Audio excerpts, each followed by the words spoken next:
Hello everyone, welcome to our channel. আমি রুম্পা, আমার একটা নিউ ব্লগে তোমাদের সবাইকে ওয়েলকাম।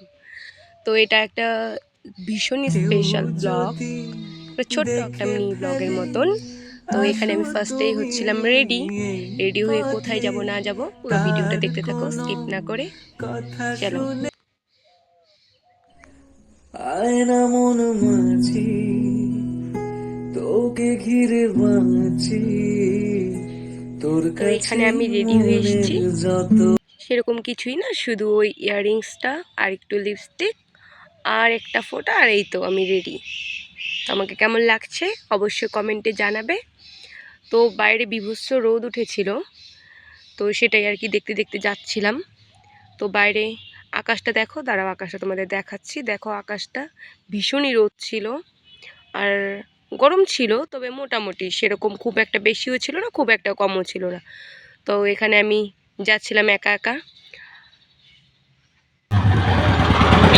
তারপর এখানে আমি চলে এসেছি আমাদের এখানে অবস্থানে, ওখানে বসেছিলাম। আমার রেডি হয়ে না গাড়িতে বসে থাকতে একদমই ভালো লাগে না। তো তারপর এখানে গাড়ি ছেড়ে দিয়েছিল। পথে তার কোনো তারপরে আমরা দেখতে দেখতে চলে এলাম খাগড়াবাড়ি। তো খাগড়াবাড়ি যারা যারা আমাদের কোচবিহারের মধ্যে আছো, তো তারা তো সবাই এই গেটটাকে চিনোই। গেটটা তো ভীষণই সুন্দর, দেখতেই পাচ্ছ। তো আমরা পৌঁছে গেছি আমাদের ডেস্টিনেশন। তো আজকে ছিল 7th আগস্ট, আজকে ছিল ওর বার্থডে। তো ওর বার্থডেতে সেরকম স্পেশাল কিছু করিনি, শুধু ওকে কিছু একটা গিফট দিয়েছি। আর ওদের মধ্যে যেহেতু কেক এইসব কাটে না, তো তাই আর কি কেক ঠেক আর কাটা হয়নি।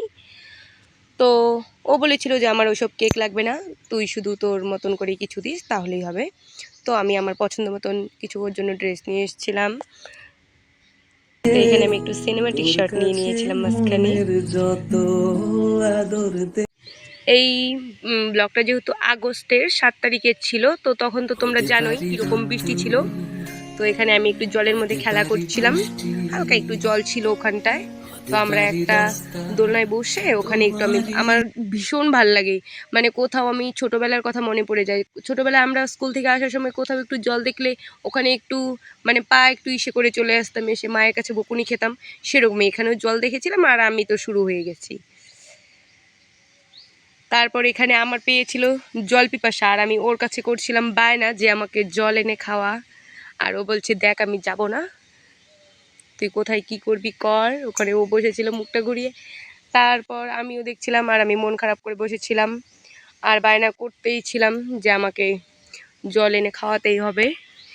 আর আমি তো বায়না করলে সেটা ও শুনবে না, এরকম তো কখনো হয়ই না। আর আমি একটু ঢং করে একটু মানে কি বলবো, একটু আহ্লাদি করে বলছিলাম।